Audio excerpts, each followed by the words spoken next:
जरूर हो जाए।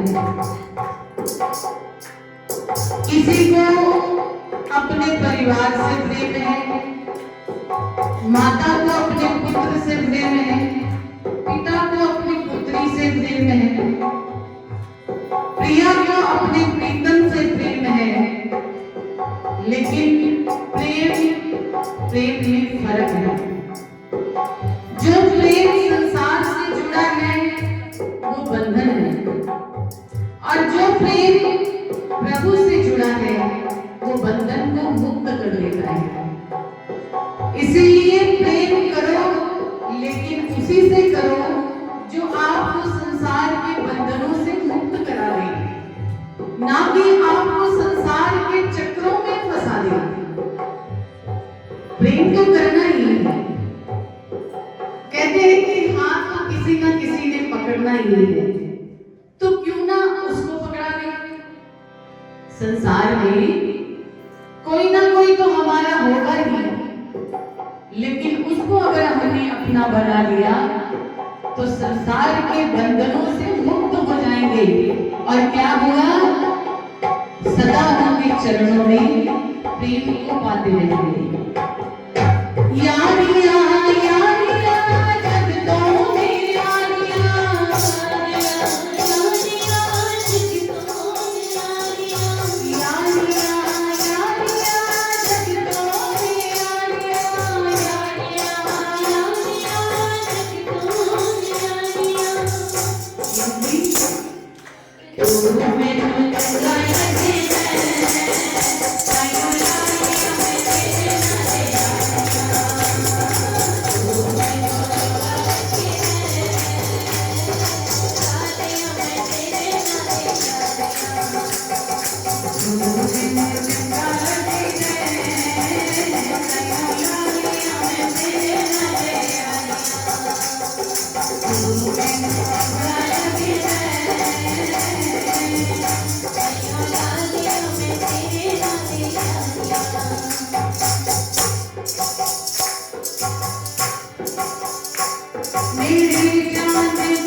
Thank you.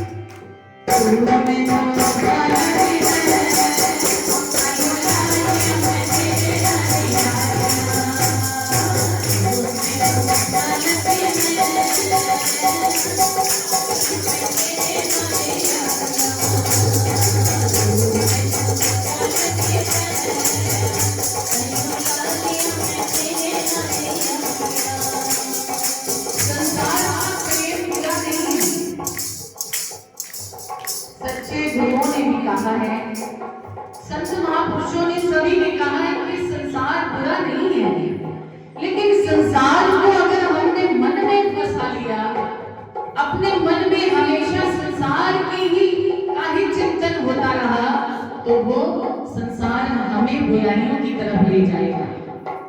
क्योंकि संसार में ना तो कोई सदा के लिए अपना बन सकता है, हर एक जीव का प्रेम धीरे धीरे बदलता रहता है। जब हम बच्चे थे तो माँ अपनी गोद में उठा करके प्यार करती थी, गंदे होते थे चाहे जैसे भी होते थे गोद में उठा लेती थी।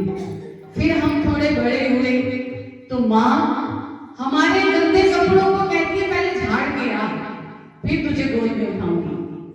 और जैसे जैसे और बड़े हुए प्रेम कम होता गया। जिस बच्चे का माँ से प्रेम था और माँ का बच्चे से प्रेम था, अब वो बड़ा हुआ, जवानी आ गई, उसका विवाह हो गया तो उसका प्रेम उसकी पत्नी में हो गया, पीछे वाला छूट गया। माँ के साथ जो था वो छूट गया, स्थायी नहीं है, रहने वाला नहीं है। फिर पत्नी के साथ प्रेम हो गया। जब पत्नी प्यारी लगी तो कुछ दिन बाद संतान ने जन्म लिया। अब पत्नी का जो प्रेम था, पत्नी से जो प्रेम था पति का, वो अब बच्चों में हो गया, पीछे वाला फिर छूट गया। ऐसे बढ़ते बढ़ते जब बच्चे जवान हो गए, उनका विवाह कर दिया, तो बच्चों का जो थोड़ा बहुत प्रेम माँ बाप के साथ था वो अपने बच्चों में हो गया। ऐसे ही परिवर्तन होता चला गया। हम कभी बच्चे थे, फिर हम जवान हुए, फिर हम बूढ़े हो गए। तो बूढ़े को तो आपको पता ही है कितना कोई प्यार करता है। फिर रूप भी करूप हो गया, जिससे सभी प्रेम करते थे वो भी अच्छा नहीं लगता। कमर झुक गई, बाल सफेद हो गए, दांत टूट गए, बोलने में भी थोड़ा लहजा बदल गया। अब जो प्रेम था कितनी जगह बता, 3-4 जगह वो प्रेम हमारा बढ़ गया, लेकिन हमें तो सच्चा प्रेम नहीं मिला। अगर सच्चा होता संसार का प्रेम तो सदा हमें एक जैसा नहीं मिलता, बढ़ता ना। इसीलिए प्रेम सच्चा संसार में ढूंढते ढूंढते हम बूढ़े हो गए, लेकिन प्रेम वो हमें मिला नहीं। वो प्रेम तो हमें परमपिता परमात्मा के चरणों में ही मिलेगा। जब हम बच्चे थे तो भी हमारी वो रक्षा करता था, हम जवान हुए तो भी हमारी रक्षा करता है, बूढ़े होने पर भी वो हमारी ही रक्षा करेगा और कोई आकर के हमें संभालेगा नहीं, एक उसके सिवा। आपने संत महापुरुषों के चरित्र सुने, कई ऐसे संत हुए जिन्होंने अपने जीवन में इस बात को पहचान लिया, जान लिया कि संसार में प्रेम स्थायी नहीं है, झूठा है, मतलबी है। जब तक स्वार्थ है, सिद्ध नहीं हो जाता, तब तक कोई ना कोई हमसे प्रेम करता रहेगा। जब उसका स्वार्थ सिद्ध हो गया, हमें यूं फेंक देंगे, जैसे दूध में से हम मक्खी निकाल करके फेंक देते हैं ऐसे। लेकिन परम पिता परमात्मा वो ना तो हमें बचपन में भूला, ना जवानी में, ना बुढ़ापे में भूलेगा। वो सदा हमारे आगे संग रहा है, रहता है और आगे भी रहेगा। ये बड़े बड़े संतों ने जो गृहस्थ जीवन में रह करके उन्होंने संत जीवन को प्राप्त किया। शबरीबाई की कथा ले, बचपन में माँ बाप ने जब थोड़ी युवा अवस्था आई तो माता पिता ने विवाह तय कर दिया। बारात पहले जमाने में आकर के घरों में रुका करती थी, कई कई दिन तक उनकी सेवा की जाती थी। उस वक्त वही परंपरा थी जब शबरी का विवाह हुआ। जब बाराती आकर के ठहरे तो माता अपनी पुत्री के बाग संवार रही थी, उसे तैयार कर रही थी कि दूसरे दिन उसके फेरे हुए हैं। बारात दरवाजे पर आई है और कल उसके फेरे हुए हैं। माता एक दिन पहले बैठी उसके बालों को संवार रही थी। सामने से कई बकरियां लेकर के जा रहे थे। तो माता से पुत्री ने पूछ लिया, माता ये इतने सारे बकरे बकरियों को क्यों लेकर के जाया जा रहा है? बोले बेटी कल आज जो तेरी बारात आई है ना, कल तेरा विवाह है, कल भोग बनेगा उन बरातियों के लिए इन बकरों की को काट करके। जब ये बात शबरी ने सुनी तो उसका अंतर्मन तड़प उठा कि मेरी खुशी के लिए इतने सारे जीवों की बलि देनी होगी और उस बलि के बदले मुझे कुछ पल की खुशी मिलेगी। शबरी ने अपने मन में क्या निश्चय किया, रात्रि को जब सो रहे थे तो घर का त्याग कर दिया और जंगल की तरफ निकल गई। युवा अवस्था थी। जब घोर जंगल में पहुंची तो एक झोपड़ी देखी जो कि संत महापुरुषों की प्रतीत हो रही थी। पास जाकर के देखा तो वो झोपड़ी मतंग ऋषि की थी। एक सरोवर था, वहां पर सारे ऋषि के शिष्य जो थे स्नान करते थे, वस्त्र धोते थे और आंगन कच्चा था। शबरी ने देखा कि संतों की कुटिया है, यहीं पर ही मुझे जीवन संवारने का मौका मिलेगा, क्योंकि संत शरण मन लागरे तेरी अच्छी बनी। जिसने अपना मन संतों की शरण में लगाया है, जिंदगी उसकी अच्छी बनी रही है। तो शबरी ने क्या किया, थोड़ी सी दूर उस संतों की कुटिया से कुछ ही दूरी पर छोटी सी झोपड़ी बनाई, घास फूस की और वहीं पर रहने लगे।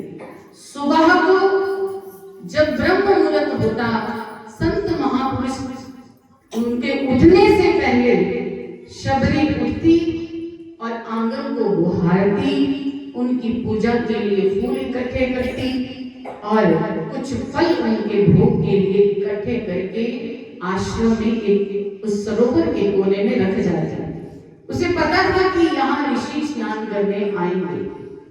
जब मतंग ऋषि ने देखा कि कोई हमारे लिए पूजा की तैयारी करके जाता है, पूरा आंगन बुहार करके जाता है, तो उनके मन को आनंद की अनुभूति हुई कि कोई प्रेमी ऐसा मेरा शिष्य है, मेरे ही शिष्यों में जो अपनी सेवा नहीं दिखाना चाहता लेकिन सेवा कर रहा है।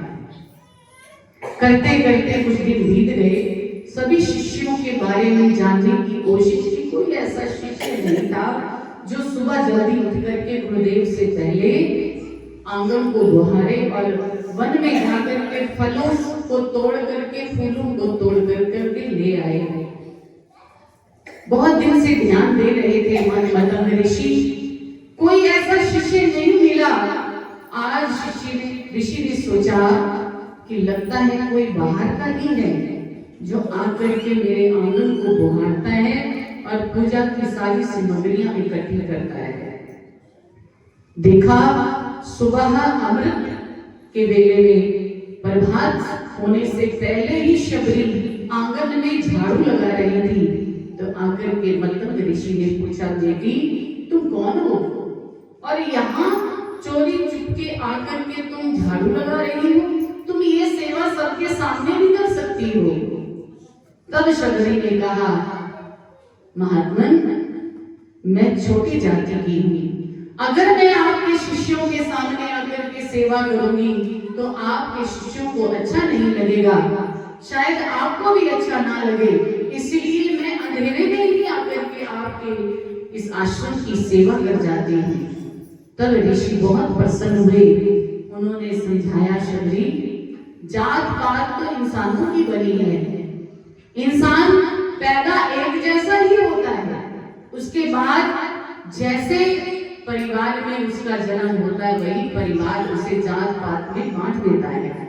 इसलिए ईश्वर के जीव सब एक जैसे ही हैं।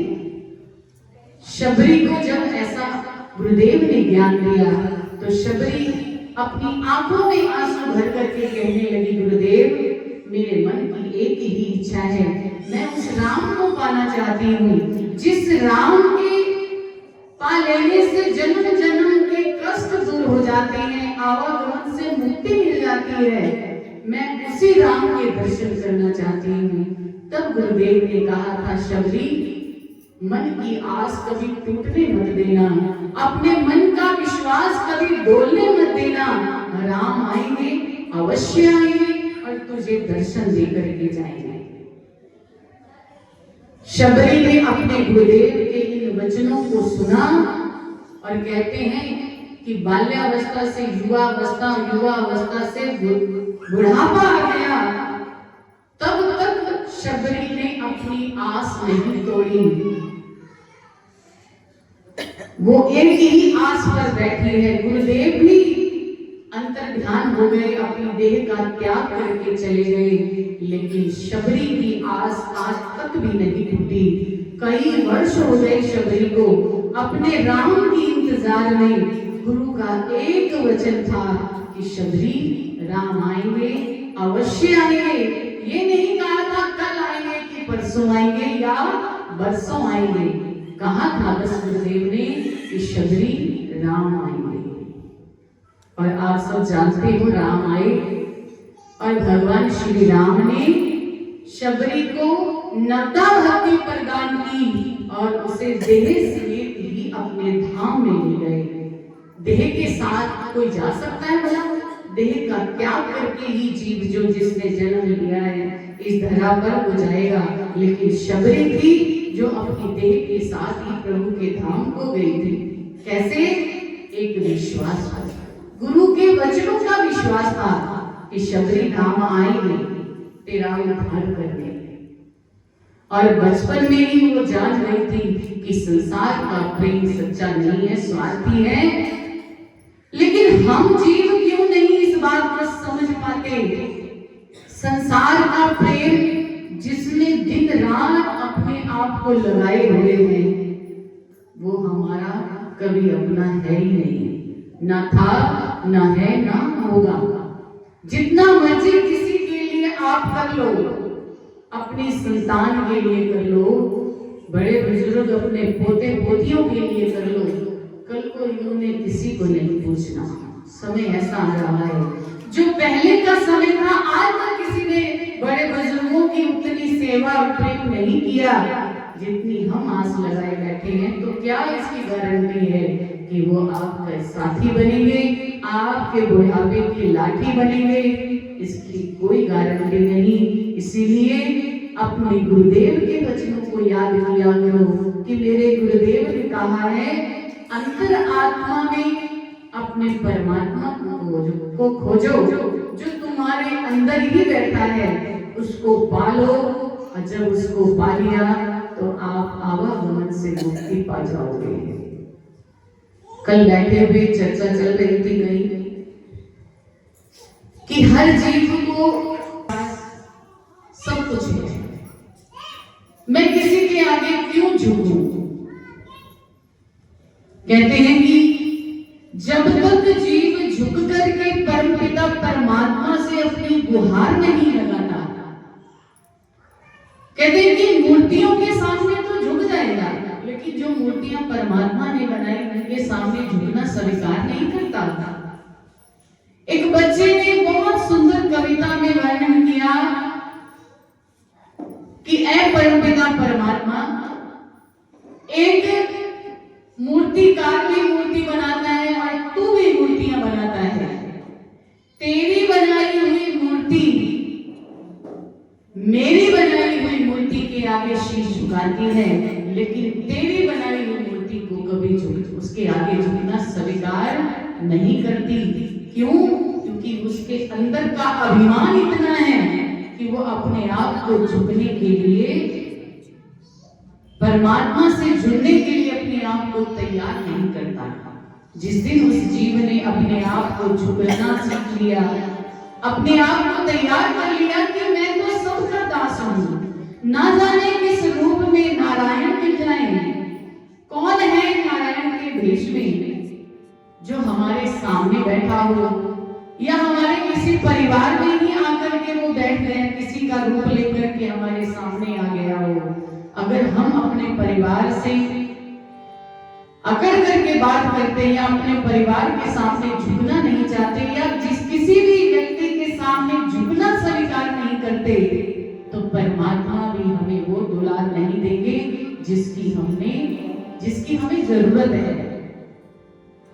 हमने अगर झुक लिया, परमात्मा को स्वीकार करना है, पाना है, तो हमें झुकना होगा और झुक करके अपने आप को समर्पण भाव से प्रभु के चरणों में गुरुदेव के वचनों का पालन करते रहना होगा, क्योंकि गुरु ही है जो रेत में मेघ मार देते हैं। रेखा बदल देंगे, आपकी जिंदगी आपकी बदल करके रख देते हैं, लेकिन कोई अपनी जिंदगी बदलवाना चाहिए तब। इसलिए गुरु के वचनों को याद किया करो कि वो यही कहते हैं कि तेरे अंदर जो बैठा है वही तेरा अपना है, और संसार में हर एक जीव में वही विद्यमान है। सब में उनसे प्रेम करो, लेकिन अपने अंदर देख करके उनको प्रेम करो, और ये देख लो कि कौन परमात्मा के रूप में तेरे सामने बैठा है। जिस दिन अंतर मन में हमारे वो शक्ति जागृत हो गई, चिंतन शक्ति को हमने जागृत कर लिया, उस दिन समझ आ जाएगी कि सामने कौन सा ईश्वर का रूप है, हमें अपने आप ही पहचान में आ जाएगा।